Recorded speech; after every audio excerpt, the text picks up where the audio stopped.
I figured I'd dress a little more like a homegrown terrorist for this video. What the hell, right? I don't know what the hell. Keep changing clothes all the time for these things. Yeah, I'll tell you one thing. I mentioned the news unit on the last video broadcast I did, and he's he's bullish on gold and silver when it goes up, and he's bearish on it when it goes down. That's a brief summary, right? Yeah, it is hectic. It is something not to think about too much. One reason, unless you've got some inside information, stay away from leverage. Usually, it's got a lot of power both directions. But he mentioned on his because I'll mention it again, the news unit, Dan Norsini, the Trader Dan. He's got a blog out there. It's called Trader Dan Norsini.blogspot.com. And the guy is not actually bearish on metals, from what I read. But he's not like a total cheerleader either. He's a professional trader, knows what's going on. Now, not to say anything pro or against, but if you actually did know the markets on a daily basis, you would totally keep your mouth shut. Totally.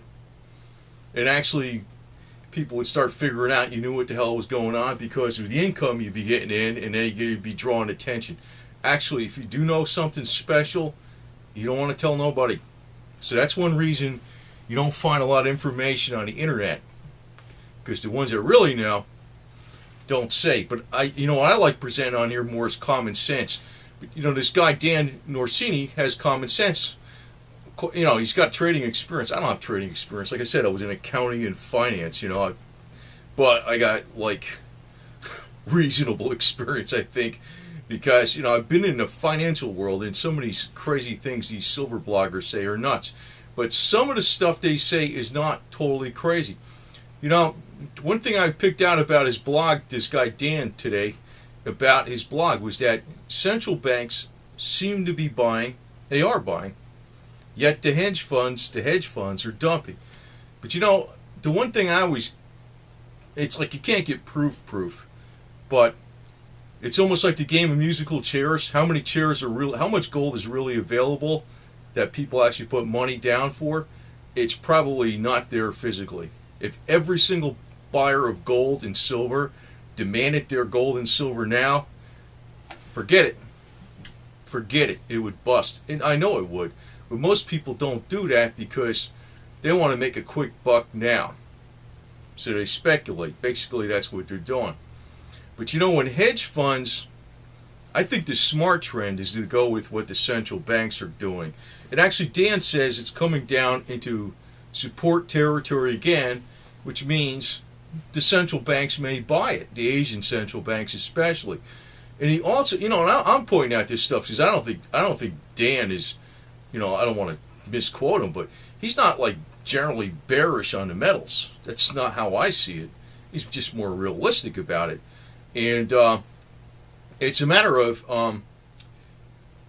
he talks about the 1.4 or 1.5 trillion that the Japanese are going to be buying up in, QE and assets to help prop up the government, the private sector. They're just going to go more and more into debt. The government's basically just going to keep buying things, but the central banks are going to keep doing more QE.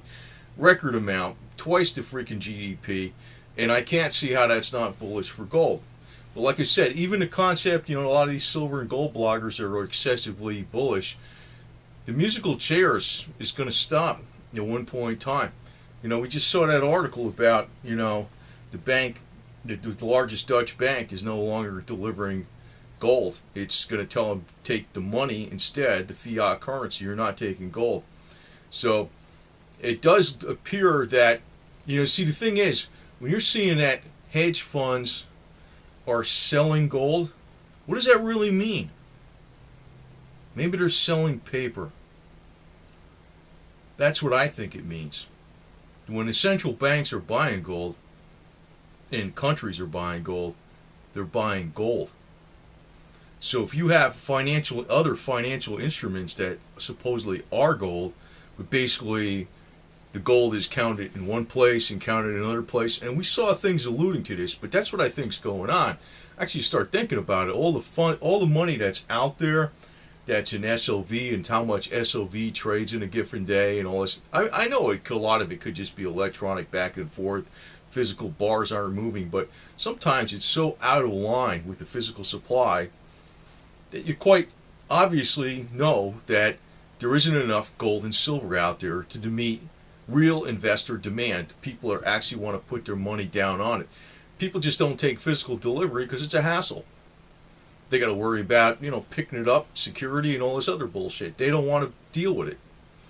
So when the musical chairs do stop, and that's what's going to probably happen because, at the dollar, I don't think is actually going to be super safe. It's going to probably be one of the last currencies to actually go down and may never go down.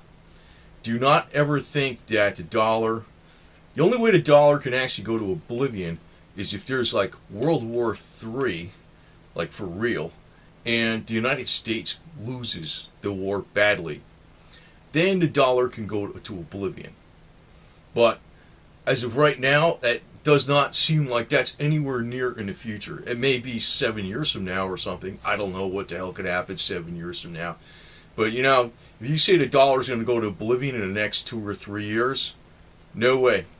So if you get extreme gains on gold and silver, don't be afraid to part with some of it because it's not going to be Zimbabwe, because it's going to get a little bit ahead of itself.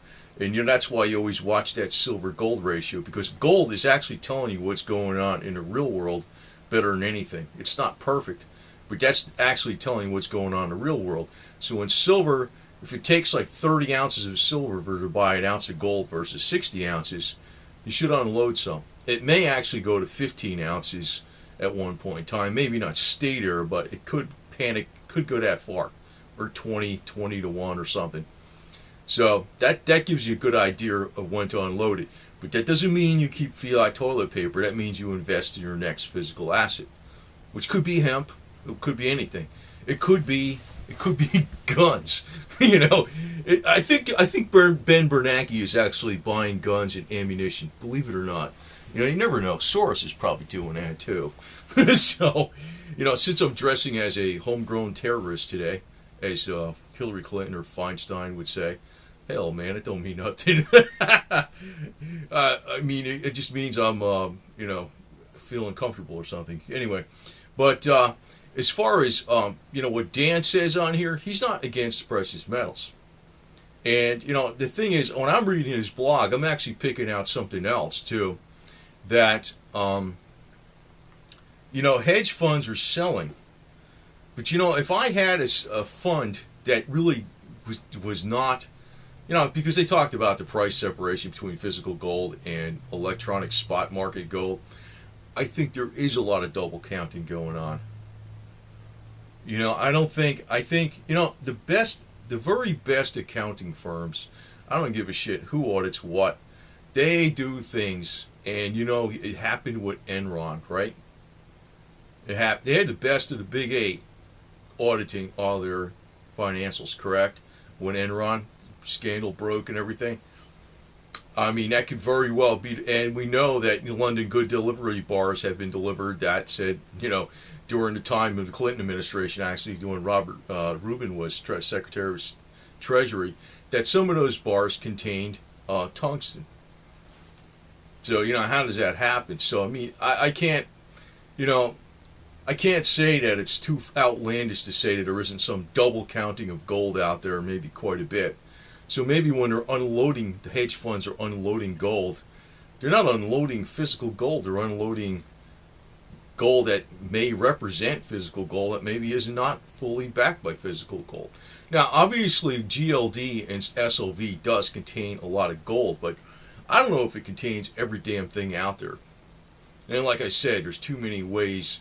I'm really just making an assertion. I know there's been people that prove that SOV doesn't contain all the physical silver, but I don't like looking at that stuff too much as to some of the other common sense things. Is that if they trade like half the global supply in like a weekend, I mean, that to me, that tells me, I know it's in and out and all that kind of stuff, but that tells me something ain't right with that fund big time. I mean, it's just sometimes you just get to It's almost like you could do a quick absurdity check and realize there's something wrong with GLD and SLV. So maybe that's what the hedge funds are dumping. Because, you know, that's like the other thing I say even with Soros. He sold GLD. But, you know, as they sell it, that puts more pressure on the price. But, you know, that's exactly what people who want to buy the physical stuff want. And the ones that have the most money that created out of thin air are the central banks. Like I said, the game that they do even with QEs, they are buying real assets, troubled assets. They'll call them troubled because the valuations are too high in dollars or yen or whatever they are. You know, the Japanese central bank is doing the same. Bank of Japan is doing the same thing. They're buying troubled assets because the valuations are too high, but there's nothing wrong with the assets. And what is it costing them to get the assets? Nothing. It's costing them, you know, they make the money out of thin air, and the asset belongs to them. It's a fantastic loan shark game. So, I gotta say this: do not give up your physical gold and silver. Do not. You don't have to go head dive into it, put every penny you have into it. And, you know, it's like having a fiat gun. Would you want a paper gun versus a real gun? I mean, if you had to defend yourself or your country or something like that, would you want a paper gun or a real gun? Or would you want to, like, say, there's 20 slots out here and each person has a key for each box, but we don't know that each box has the weapon in it to defend ourselves. And in reality, there's probably only 7 of them in there, and 3 are going to be SOL. That's kind of like what's going on with gold and silver. And you know, it doesn't take an extreme, exaggerated shortage. Like, it doesn't have to be like 50% of the investors got zero and 50% got their stuff for the price to spike like crazy. Just screw over 10% of them, and you can see the price double. Easy. That's really how it works.